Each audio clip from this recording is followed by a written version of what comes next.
આવ્યો છું જામનગર થી પોરબંદર. હું આમ તો 10:30 વાગ્યાનો સુમરા ટ્રાવેલર્સ માં બેસી ગયો તો, પણ મને હમણાં પુગાડ્યો. અને પોરબંદર કહેવા માટે આવ્યો ને, હું તમને જણાવી દઉં કે મારે વિદેશ જવાનો વિચાર છે, એટલે કે આઉટ ઓફ કન્ટ્રી.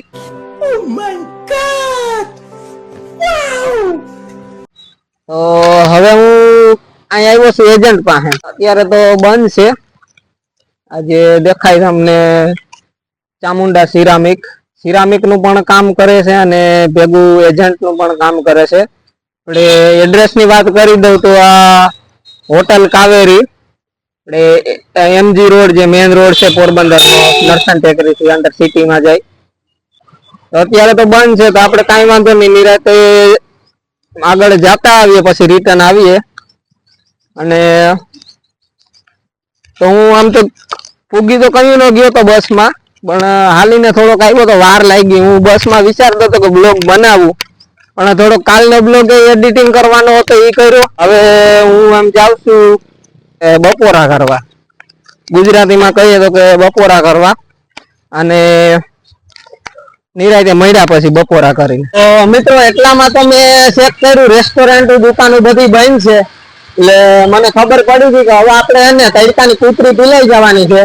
એના કરતા આપણે હવે આવી ગયા એમજી રોડે, અને એમજી રોડે થી આપણે એને રિક્ષા પકડી લેવાય, કઈ કરાય નહીં. સીધા હમણાં સુદામાં શોક વયા જાય, બરોબર. આપણે તો આ રસ્તો તમે જો ને એમજી રોડ છે, ને અહીંથી આપણે રિક્ષા પકડીને સુદામાં શોકે જવાનું હોય. તો મિત્રો રિક્ષા આવે છે, એને આપણે ઊભી રાખીએ.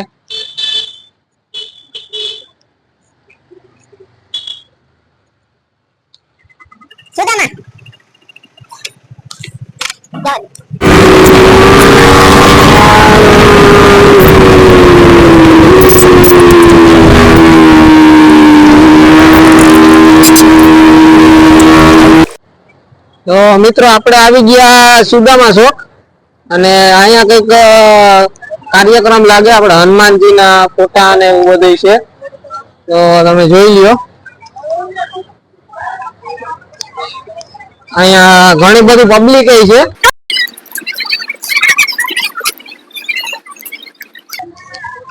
આ છે સુદામાજી નું મંદિર. ખબર નઈ આ લોકો અહીંયા લાઈન માં લાગ્યા છે, કેવાની તો લાઈન હોય. અહીં બાજુમાં મંદિર છે સુદામાજી નું.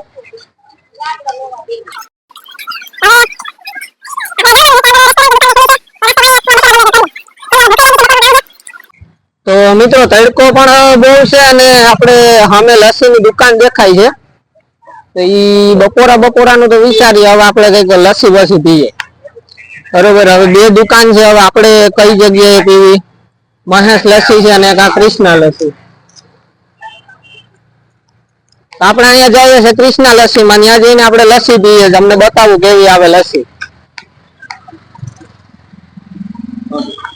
લસ્સી આપજો ને.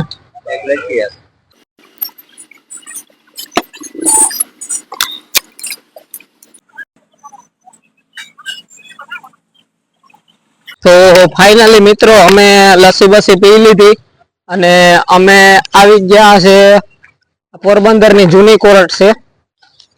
અહીંયા મારી બાએ લગ્ન પહેલા જ ભરણ પોષણ નો કેસ કરી દીધો, તો અમે પોગી ગયા અહીંયા વકીલ લઈને. અરે કહેના ક્યાં ચાહતે હો?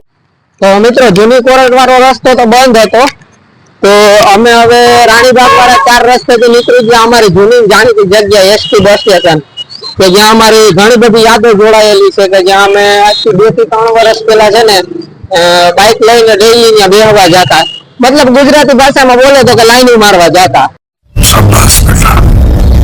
આ હજી રસ્તો રહ્યો ને સીધે એસટી બસ સ્ટેશન જાય છે. ટૂંકમાં કહું ને તો એસટી બસ સ્ટેશન હવે આવી ગયું. આ આપણું એસટી બસ સ્ટેશન ની કેન્ટીન ને એવું બધું છે. અહીંયા કેક શોપ ને અહીંયા કોઈ પાસ કઢાવવા માટે ને એવા બધા લોકો માટેની સુવિધા છે. આપણે ત્યાં નથી જવાનું, આપણે અહીં ગયા જઈએ. તો આ તમે જો પોરબંદર એસટી બસ સ્ટેશન નો નજારો.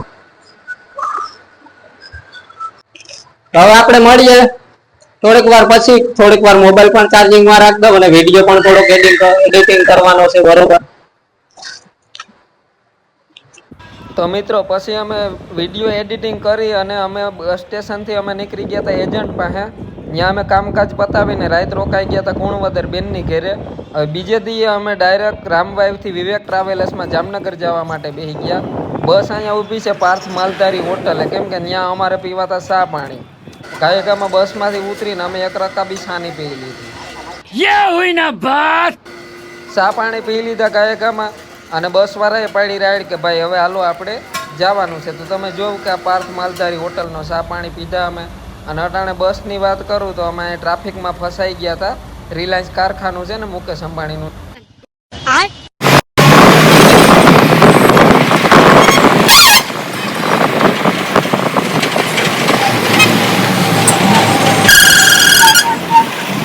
તો મિત્રો ફાઇનલી અમે પોરબંદરથી અમારું કામકાજ પતાવીને પૂગી ગયા જામનગર અમારી ઘેરે. અને અમારો વિડીયો કેવો લાગ્યો કોમેન્ટમાં કહેજો. સુધારા વધારા કંઈ કરવાના હોય તો પણ કહેજો. અને લાઈક કરો, સબસ્ક્રાઈબ કરો અને અમારા ચેનલને શેર કરવાનું ભૂલતા નહીં.